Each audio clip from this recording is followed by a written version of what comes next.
দক্ষিণ দিনাজপুরের রেল যোগাযোগ ব্যবস্থার উন্নয়নে একাধিক গুরুত্বপূর্ণ দাবি জানিয়ে কেন্দ্রীয় রেলমন্ত্রী ও মুখ্যমন্ত্রীর কাছে চিঠি পাঠালেন কুশমন্ডির বিধায়ক তাপস চন্দ্র রায়।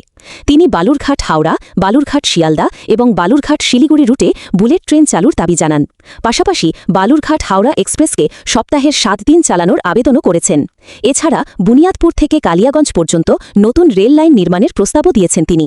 বিধায়কের দাবি, এসব প্রকল্প বাস্তবায়িত হলে জেলার যোগাযোগ ব্যবস্থা আরও উন্নত হবে এবং ব্যবসা বাণিজ্য, শিক্ষা, স্বাস্থ্য ও পর্যটনের ক্ষেত্রেও ইতিবাচক প্রভাব পড়বে।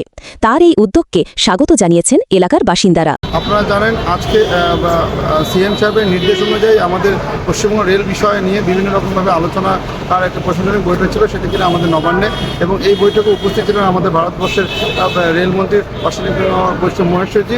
ওনার উপস্থিতি বিভিন্ন পয়েন্ট নিয়ে প্রত্যেকটা জেলার প্রত্যেকটা বিষয় নিয়ে আলোচনা হয়েছে, যার মধ্যে আমাদের দক্ষিণ দিনাজপুর জেলার বিষয় নিয়েও আলোচনা হয়েছে এবং আমাদের পার্শ্ববর্তী লোকসভা কেন্দ্রের সাংসদ সম্মানীয় কার্তিক পাল মহাশয়, উনিও আমাদের দক্ষিণ দিনাজপুর জেলার অর্থাৎ আমাদের কালিয়াগঞ্জ থেকে যে বুনিয়াদপুর যে রেল যোগাযোগ ব্যবস্থা, যেটি কিনা 2004 সালে ঘোষণা হয়েছিল, আজও পর্যন্ত সেই কাজটা শুরু হয়নি।